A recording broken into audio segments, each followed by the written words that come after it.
All right, good morning, everyone. Sounds like we're ready to go, Charlie. Yes, we have a quorum. Thank you. All right, this meeting is called to order. Below is the accessibility statement. This meeting is accessible to join with disabilities. Microphones or telephones will be used by all speakers. If you would like this accommodation, please contact Mary Waldron at 508-583-1833. Thank you.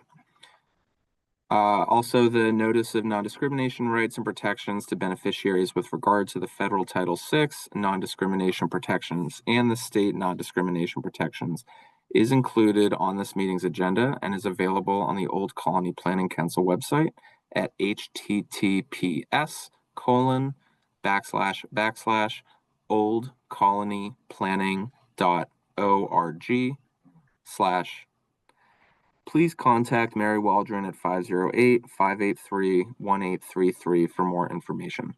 Thank you.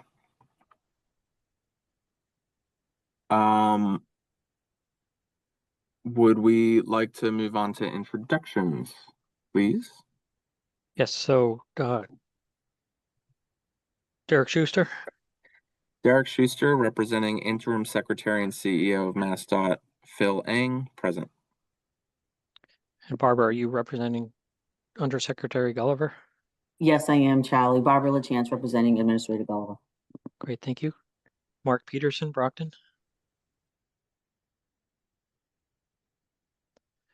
Don Alcombright, Kingston. Oh, yep, sorry. Lee Hartman. Lee Hartman, Town of Plymouth. Dan Salvucci, Whitman. Present. Michael Lambert, Bat. Present, along with Kelly Forster. Thank you. And Becky Coletta, present, OCPC. Hello, present. Great. Thank you, Chair. We do have a quorum present. Thank you, Charlie. Before we continue with the agenda, I wanted to acknowledge the passing of Raymond Guarino, better known as Ray, from the Old Colony planning staff. Charlie, did you want to say a few words about Ray or Mary? Sure, Mary, if you want to. I was going to say, Charlie, go ahead. Oh, sure. Yeah, so, yeah, I mean, we were shocked and saddened by Ray's sudden passing a couple of weeks ago. And you know, it's been a time of remembrance, and I think for us and me also is thankfulness for having shared, you know, our lives together.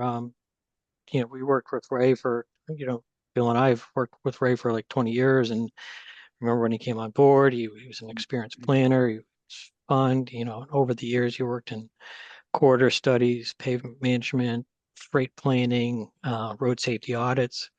But Ray had a passion for volunteerism and making a difference, and giving a voice to those people in need and for people that didn't have a voice in the planning process. And he really took equity and public participation to heart. And we're just really thankful for having known Ray and, you know, assuring our staff and team here that his legacy will live on in the work that we do and, you know, continue to inspire us as we move forward. But he will not be forgotten. And he was certainly an icon at OCPC, and, you know, remember him with fond memories. Could not have said that any better, Charlie. Agreed. Thank you, Charlie. I think we could take a moment of silence in Ray's honor before continuing the meeting. So take a moment.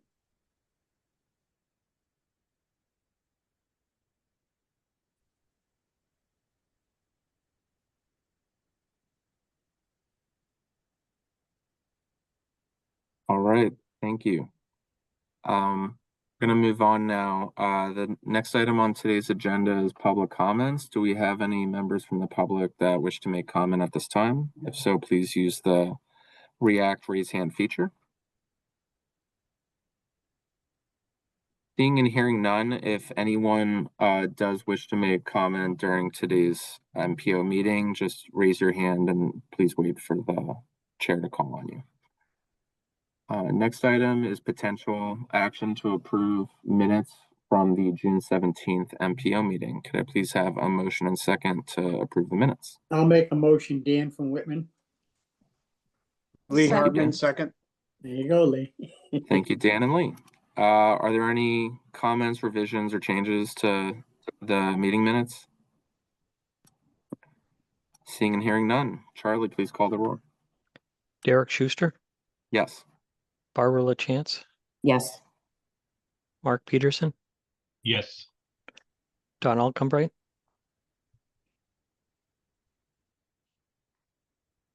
Lee Hartman, Yes. Dan Salvucci, Yes. Mike Lambert, Yes. Becky Coletta. Yes. Motion carries. Thank you. Thank you. Next item is a report from Brockton Area Transit Authority, BAT. Mike? Thank you very much. Happy to report that September ridership just barely eked out ahead of last year's September ridership. And what was interesting about that is that the only reason we were able to exceed last year is due to a resurgence in ridership associated with Bridgewater State University and with our paratransit service.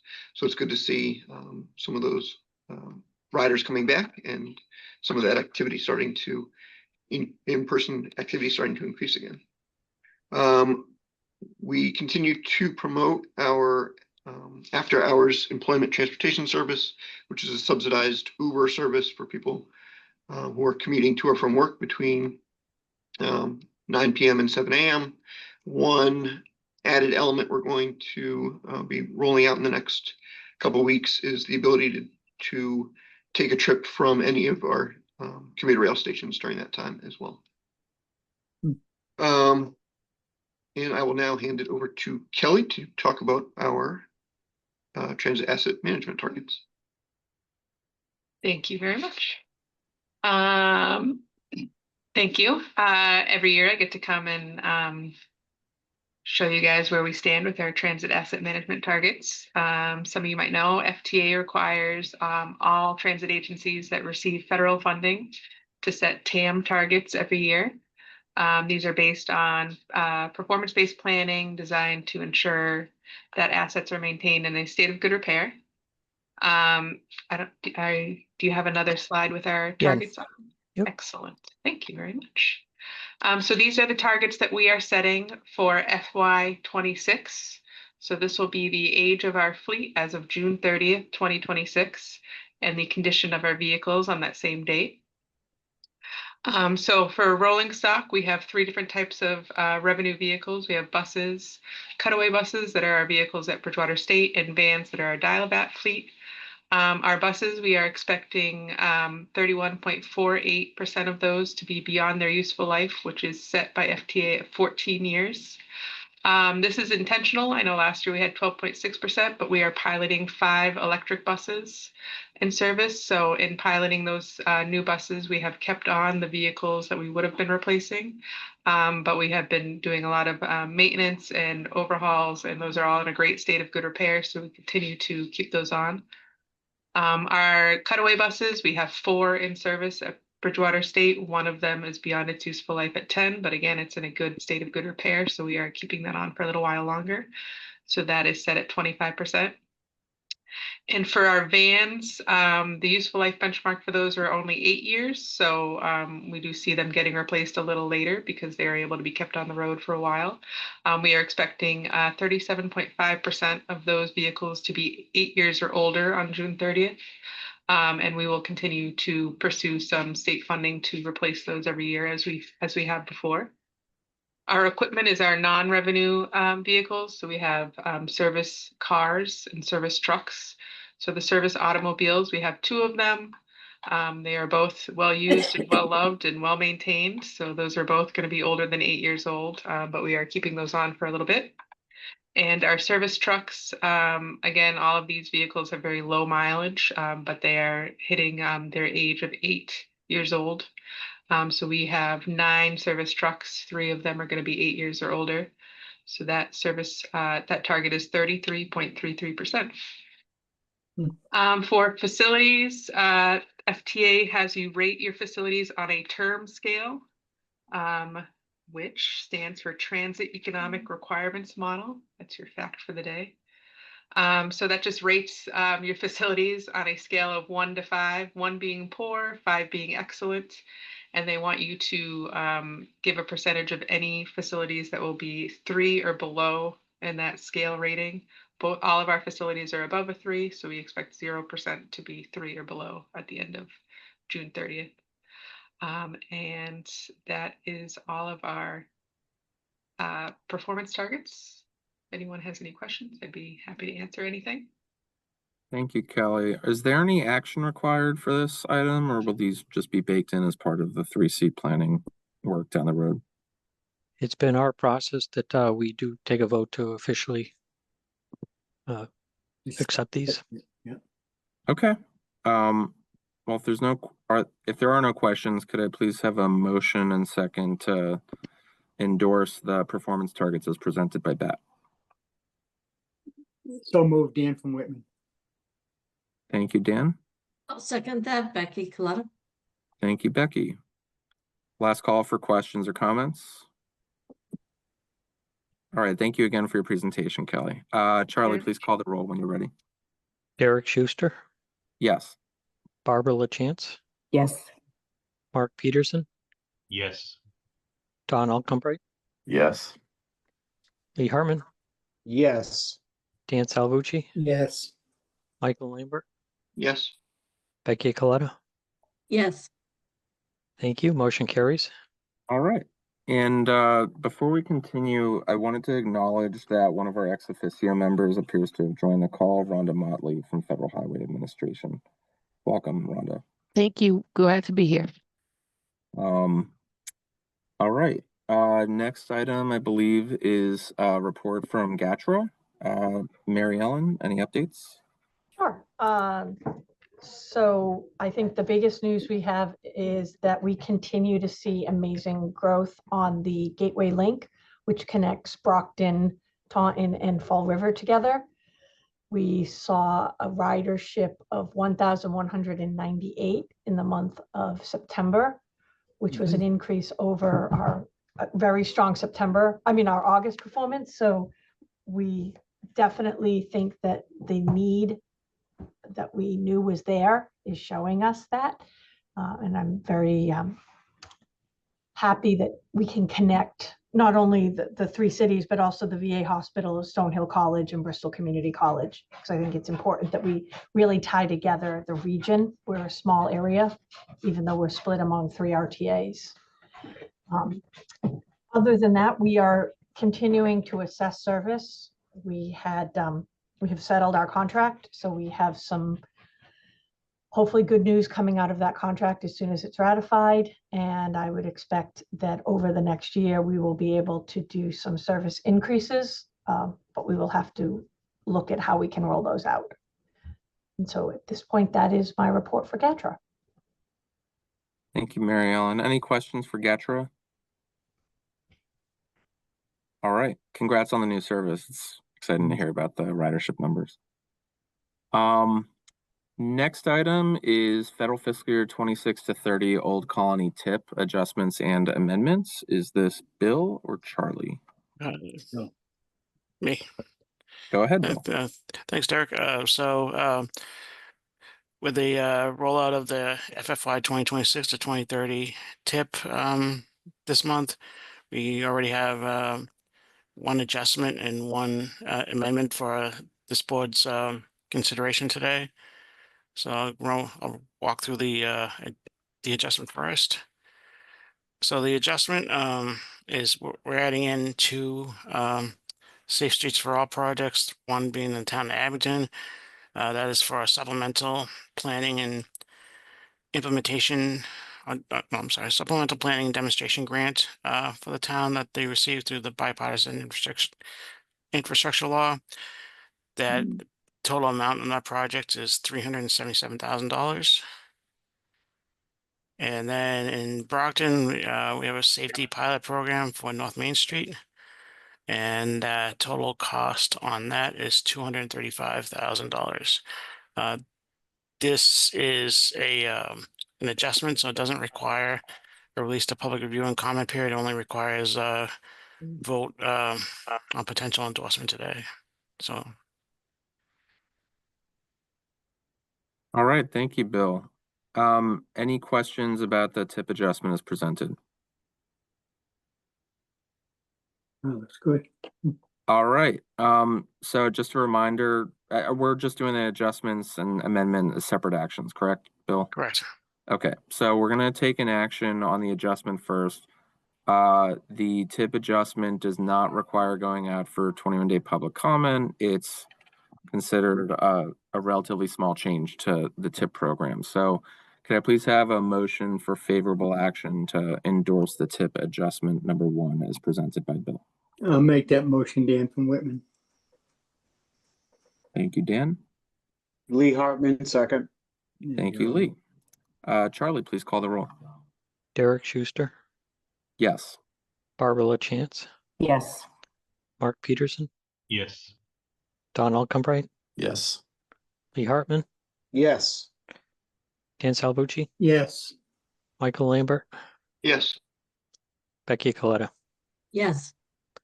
Thank you. Motion carries. All right, thank you. Bill, would you like to continue? Yes, sir. Thank you. So for our amendment, we have a total of 4 projects, I believe, that are being amended into the FFY 2026 tip. The first one, the Abington project, intersection improvements at Hancock Street and Chestnut Street. There's been a fairly sizable cost increase on that, going price basically increasing about 1.75 million to a new cost of about $8.48 million. The second one, Brockton, the downtown Brockton improvements project, that was the raise grant that the city received. That total project cost on that is about 9.8 million. I should say that the total grant amount, I should say. The also in Brockton, the downtown transportation technology improvements. Total grant amount on that is just under 1.5 million, 1.496 million. And then finally in Plymouth, the culvert project to remove one culvert at the town brook and replace it with 2 new culverts. That is, and the total grant amount on that is 2.8 million. And so these projects are all being added into the into this current element year of the tip FFY 2026. I will note that the cost increase on the Abington project, we do have enough available target in our regional target to absorb that cost increase. Thank you, Bill. Are there any questions for Bill on the tip amendment 1 as presented? Yes, Becky. I just want to make clear, so most of the money for the other projects are grant funds. They're not coming out of our regularly allocated tip money, right? Correct. The Abington intersection improvement project is funded with your regional tip target, and I think we said it's what, 1.7 million, Bill? Yeah. The cost increase, but the other 3, the 2 in Brockton and 1 in Plymouth, are all discretionary grant funded. Okay. One of the reasons we're presenting this action is because those communities cannot obligate the federal funds and begin that work unless they're reflected in an active tip. And this is the exercise to make sure they're reflected on the new 26 to 30 tip. Thank you, Derek. Other questions? All right, could I have a motion and second to release tip amendment 1 as presented for 21-day public comment? I'll make that amendment. I'll make that motion, Dan from Whitman. Thank you, Dan. I'll second. Becky. Becky seconds. Charlie, please call the roll. Derek Schuster, Yes. Barbara LaChance, Yes. Mark Peterson, Yes. Don Alcombright, Yes. Lee Hartman, Yes. Dan Salvucci, Yes. Michael Lambert, Yes. and Becky Coletta. Yes. Thank you. Motion carries. Thank you. Thank you. And just a note for anyone from Brockton and Plymouth on the call, if any information changes about the recommended program year for those projects, if you can let MPO staff know before the next MPO meeting or even after, just so that we can make sure the tip aligns and that planning isn't Yeah. a wrench in your plans to get to work on these. Thank you. I believe that's it for tip actions. Next, we are on to federal fiscal year 2026 Old Colony Unified Planning Work Program, proposed amendment 1. Who's presenting on this? I'll take this one, Chair. Go ahead, Charlie. Sure. Thank you. So, speaking of discretionary grant awards, Old Colony Planning Council was a recipient of a prioritization process pilot program discretionary grant award through the US DOT. Pleased to report that we have a signed and executed grant agreement with the Federal Highway Administration. So that being said, one of the things that we need to do is actually add this planning project to our Unified Planning Work Program. And where it's a discretionary grant, it does not affect any fiscal constraint or it doesn't take money away from any other project. So rather, we'll be adding this to the appendices of our Unified Planning Work Program. So this grant award, as you can see in the staff report, is close to $2 million, and it'll be about a 2-year project. So we're very excited about this. Nice. We were one of 16 awardees across the United States on this. So this will look at our evaluation criteria across the spectrum of the 3C documents, the Unified Planning Work Program, the Long Range Transportation Plan, and the Transportation Improvement Program. And we're going to have a steering committee along the way, including MassDOT and Federal Highway and a series of stakeholders. So we're really looking forward to this. We think it should be an exciting project. So That's awesome. Thank you for presenting on that, Charlie, and congratulations on the award. Are there any questions for Charlie on the PPPP? That was fun to say. They'll say no, no, no, no. No. Sounds good. All right, so I believe the proposed action requires a release for 21-day public comment. I'll make that motion. I'll second it, Dan from Whitman. Okay, so we have a motion and second to release the UPWP Amendment 1 as presented by Charlie for 21-day public comment. Charlie, please call the roll. Derek Schuster, Yes. Barbara LaChance, Yes. Mark Peterson, Yes. Don Alcombright, Yes. Lee Hartman, Yes. Dan Salvucci, Yes. Michael Lambert. Yes. And Becky Coletto. Yes. Thank you. Motion carries. All right, thank you, and congrats again. We'll hear more about that next month. Next, I believe we have federal fiscal year 2026 corridor studies introduction on Route 80 in Kingston and Plymouth, as well as Route 53 and 139 in Pembroke. Good morning, Derek. It's gonna be me. Go ahead. Okay, our OCPC team started 2 concurrent important transportation planning corridor study in Route 80 and Route 53 and 139. Both of the corridor study were identified as top priority corridor within our region about 3 years ago. And with the support and agreement from the communities in MassDOT, we can conduct this 2 corridor study in-house. The first one is called Route 80.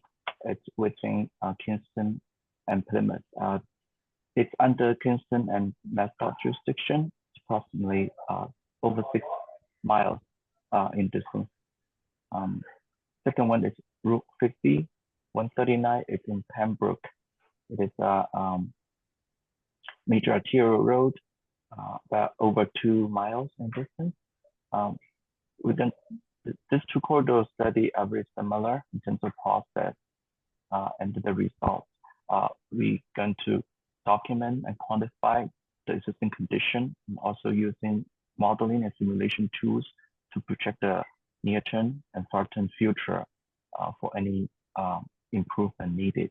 We're going to working with local, public, state, and administration level It's gonna to be a collaborative effort. So we look forward to the study, and we are making good progress. All the traffic data count will be completed at the end of the month, including the TMC and ATR.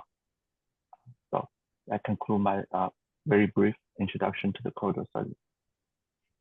All right, thank you. Are there any questions regarding the planning studies presented? Corridor studies, excuse me. I will just say that Pembroke is very grateful for the corridor study on Route 139 in particular, which has been a source of a lot of pain in our town. So thank you. Thank you. It's going to be a data-driven process. It really relies on all levels of partners' effort. It's going to be a great teamwork. Thank you. Excellent. Thank you for presenting on the corridor studies. Next item is administrative matters, other business, and date and time of next meeting. I just wanted to note next Tuesday, MassDOT OTP and the UMass Transportation Center are co-hosting the 2025 Moving Together Conference at the Sheraton Boston. I believe the event sold out, but I'm hopeful that we're seeing some representation from the Old Colony region at the event. We know it's a favorite for transportation professionals in the Commonwealth. There will be 4 of us attending. Awesome. Can't wait to catch up, Sean. Absolutely. Any updates from board members at this time or staff? All right. Oh, go ahead. Go ahead, Becky. Sorry, I just want to say this listening session for Powder Point, I just want to make sure that people at MassDOT realize that there's a group forming in Duxbury to talk about trying to save the bridge in its wooden form. And so I would expect that you're going to get a lot of local participation at this listening session. There's a group trying to organize more formally to save the wooden bridge. So just a FYI for you guys. We'll communicate that to the project managers. Thank you, Becky. Any other notes or go ahead? Yeah, we have a couple. Sean, if you could go to the next slide. So our friends at the Federal Funds Infrastructure Office have monthly meetings, and their next monthly meeting is October 28th at 2 o'clock. There's a registration link. And if you're in the area on Friday the 24th, our friends at BAT are having their annual Customer Appreciation Day, and we've checked the weather. It looks like it's going to be a nice day, and this is always an exciting event. And thank you to BAT for putting this on. And we're asking the MPO members and interested participants to save the 2 upcoming dates of November 18th at 10 o'clock and December 16th at 10 o'clock for our next meetings of the Old Colony MPO. Thank you, Charlie.